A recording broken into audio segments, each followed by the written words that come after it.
On this episode of New Mexico Frontiers, a native New Mexican is breaking barriers and glass ceilings when it comes to the final frontier.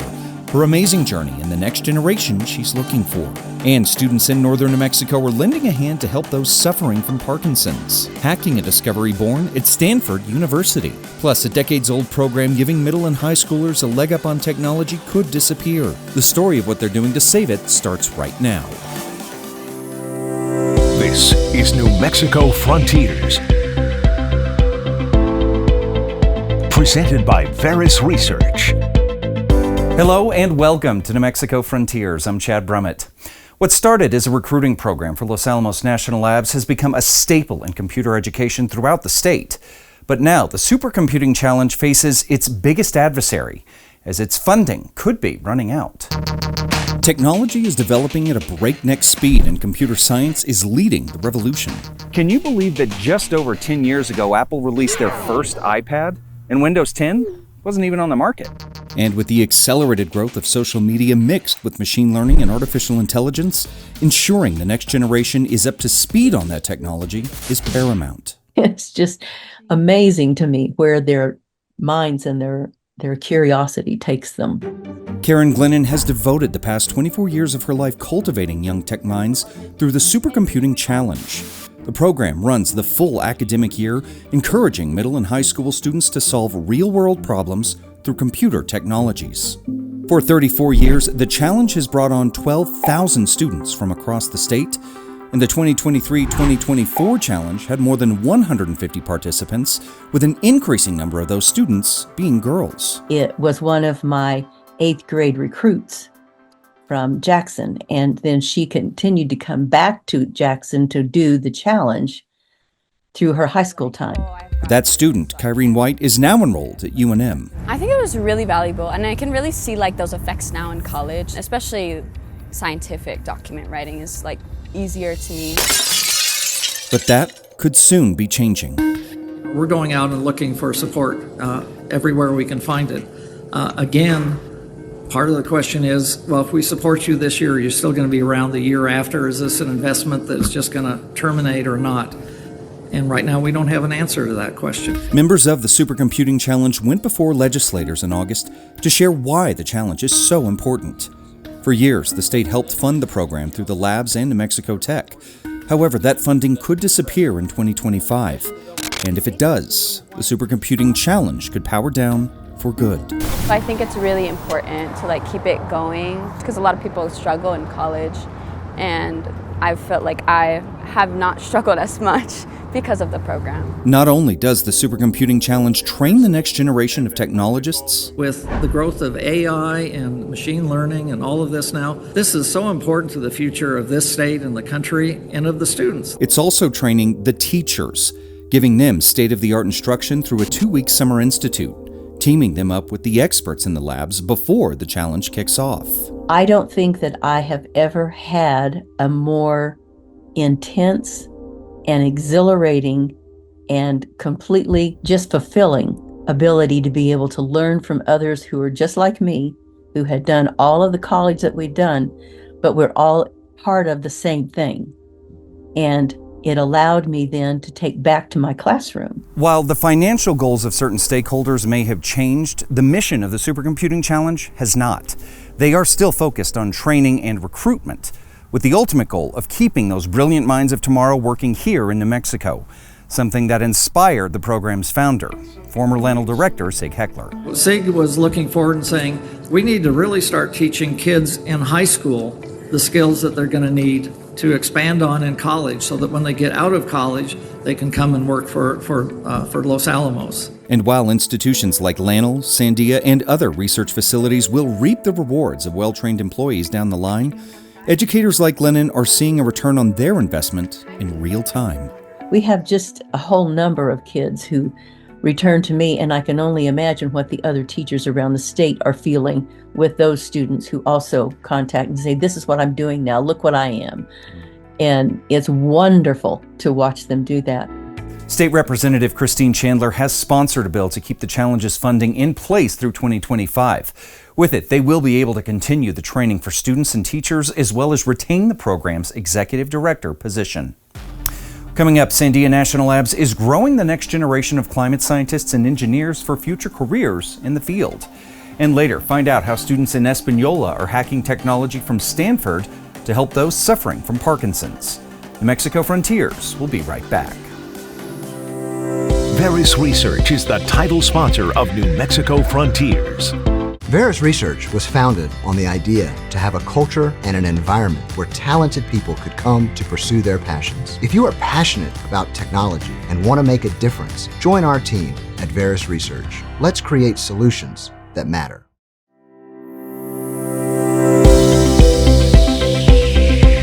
Sandia National Labs offers a number of outreach programs designed to cultivate the next generation of scientists and engineers. And as we discovered over the summer, their latest campaign is seeking talent from New Mexico and across the nation to tackle the future of climate science. What you're looking at over here. Kylie Greiner is a third-year undergraduate at the University of Texas in Austin, There was an earthquake. studying geophysics. I've always really liked physics, and I've always knew I didn't want to do just physics, but something kind of adjacent to it. While attending a job fair, she heard about an internship program at Sandia National Labs in Albuquerque. Talked to some of the recruiters, they encouraged me to apply. The successful application brought the budding physicist to the high deserts of Albuquerque as part of Sandia's 4C program. 4C stands for Future of Research for Climate, Earth, and Energy, an internship program co-developed by Kyle Jones, manager of the geophysics department at Sandia. I was hoping to inspire them to want to be a part of Sandia and do the research that they do for a longer period of time. According to Sandia, the program hosts around 75 in-person interns and 75 remote participants in a comprehensive and immersive dive into the work happening at the labs, an opportunity most folks don't have. While enrolled, they'll work alongside Sandia researchers, scientists, and engineers on a variety of topics related to earth science, climate change, and other topics related to the field. Some students participate during the summer. Some of those are year-round students that work with us all the time. About half are brand new first-year summer interns. As a national lab, Sandia is interested in bringing students from all across the country and from all walks of life to the table. And according to Jones, this summer saw nearly 50 students from UNM, 6 from New Mexico Tech, 6 from New Mexico State University, with the remaining 80-plus interns from across the country and Puerto Rico. Throw a dart and you'll probably get a student there. I've got to see a lot of things that I've never seen before. And I've gotten to meet a lot of new people that do a lot of different things than I do to learn about all different kinds of research. 4C's goal, according to Jones, is to reach students like Kylie before they make professional decisions about their path after graduation, hoping that their talents and passion for work will find a home at Sandia. I think more importantly than anything else, our students are the most important part of the future of this institution, future of the research for this country. And the earlier that we get them started and hooked on the work that we do here, I believe the longer they're going to wind up staying. Some of the missions supported by 4C include advanced science and technology, energy and homeland security, and nuclear deterrence, just to name a few. After the break, we are meeting a UNM alumna who is paying her opportunities in space science forward with an inaugural cohort of young visionaries. And later, a Mesa Club in northern New Mexico is helping those suffering from Parkinson's with a breakthrough discovery straight out of Stanford. New Space is the proud aerospace sponsor of New Mexico Frontiers. New Space New Mexico is now New Space Nexus. We bring together the people and technology leaders to unite and ignite, driving space innovation to new plateaus for the nation and the world. New Space Nexus is the proud aerospace sponsor of New Mexico Frontiers.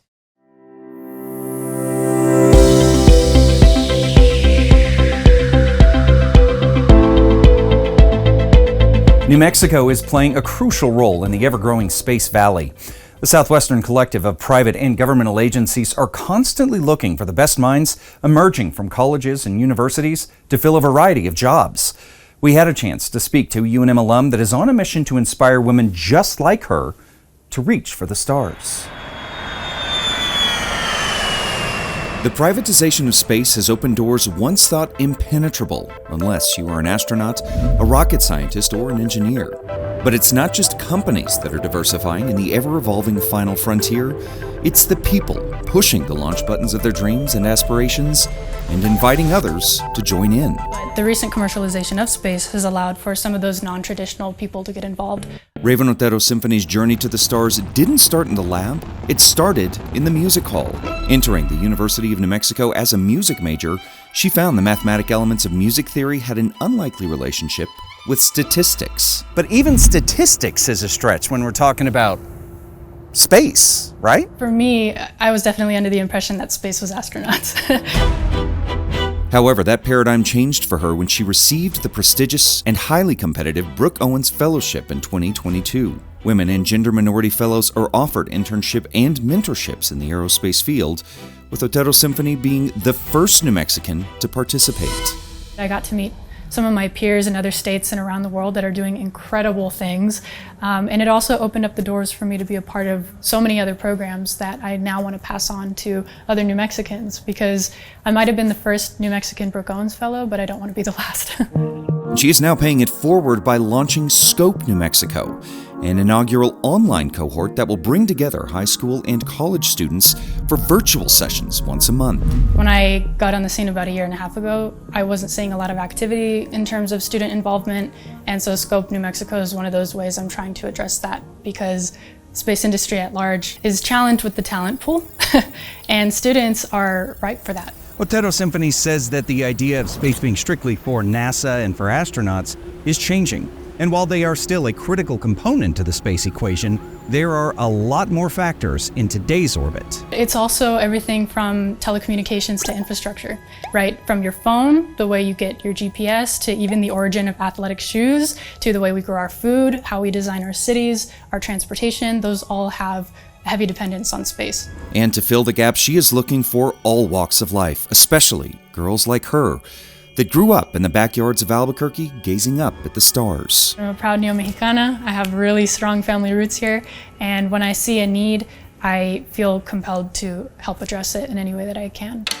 She'll soon be participating as one of 30 global leaders around the world in NASA's Space Apps Challenge, an open source hackathon where everyone from engineers to artists will have access to the mountain of data collected by the space agency over the decades. And as she says, it is all aimed at growing a thriving, inclusive industry in the Southwest's Space Valley. The path is made by walking.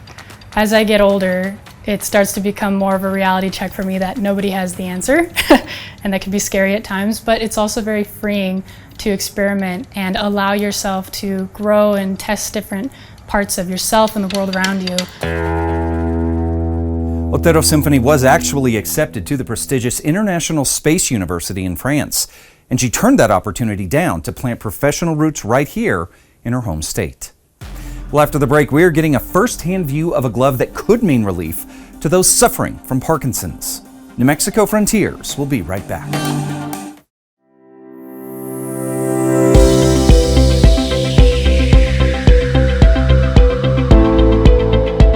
While there is no cure for Parkinson's disease, advancement and treatment have provided patients with some relief to the symptoms.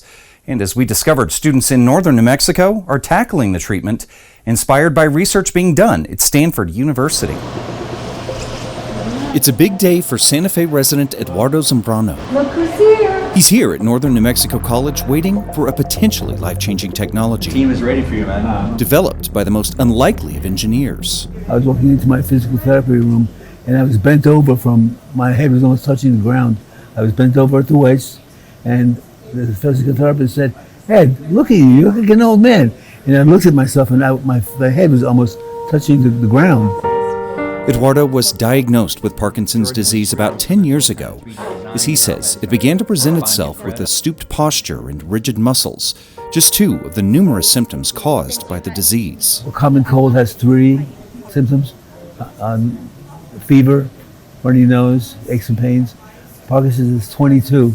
Those include changes in speech and writing, difficulty in blinking, smiling, or walking, as well as slowed movement and one of the most common symptoms, tremors. Parkinson's is a disease of the brain.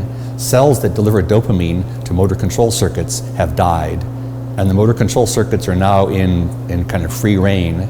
Dr. Steve Cox is an associate professor of engineering at the college who has worked closely with faculty at Espanola Valley High School and students with their MESA program. About a year and a half ago, a colleague whose husband was diagnosed with Parkinson's came to Dr. Cox with a question after seeing a story on the Today Show about an experimental glove developed at Stanford University. He said, Steve, do you think you and your students could hack this glove? Could you build one of these things? And so we accepted that as a challenge. Since then, students from Espanola Valley High have been working side by side with undergraduate students in engineering, some of whom have had internships at Los Alamos National Labs. Getting the experience to go to different places, meet different people, especially like Ed, seeing how like energetic and hopeful he is, it's really cool. How does it feel? It feels good. It's a good fit. Their work today is to fit Eduardo with their version of the Parkinson's glove, a wearable device that delivers random, low-level vibrations to the fingertips, which, according to research being done at Stanford, can alleviate some symptoms of the disease. Delivering a non-standard pattern of stimulus to the person. It could be through the eyes, could be through the nose, could be through the ears. It just happens that the fingertips are kind of a natural way. There's a lot of sensation here. And so basically, we're just sending messages to the brain through the fingertips. Now, according to Dr. Cox, he has no aspirations of opening his own company or trying to take the glove to clinical trials. He's more interested in developing the minds of these young engineers so that hopefully one day they may be able to find a cure for Parkinson's. But not just learning for the sake of learning. It's not just part of their high school or college training. They're actually solving problems and helping the community. The Steady Hands program is linking the older generation with the younger and giving the younger generation an investment in their elders, a fact not lost on students like Chelsea, a senior at Espanola Valley High. We had another client before, and I just remember he started crying. And that almost made me cry. I'm a little bit sentimental sometimes, but I just thought it was really awesome how such a small thing, it just impacts somebody so greatly. How's it feel? You have good contact? It's good contact. After dozens of prototypes soldered and stitched together with care, Much better. Eduardo has his new set of gloves. Can you use the wheelchair? And hopefully a newfound, albeit temporary relief from the debilitating disease. It means a lot that they are interested enough in my plight that they're willing to go through this, coming here in their spare time, I'm sure, and doing this, trying it. I'm thrilled. If I can even get rid of one of the symptoms, it'd be great. Steady Hands has gone on to win numerous awards for their work, including one of the coveted Governor STEM Challenge Awards earlier this year. Well, that's going to do it for this episode of New Mexico Frontiers. For a full recap and other stories, just head over to krqe.com. Thanks for joining us.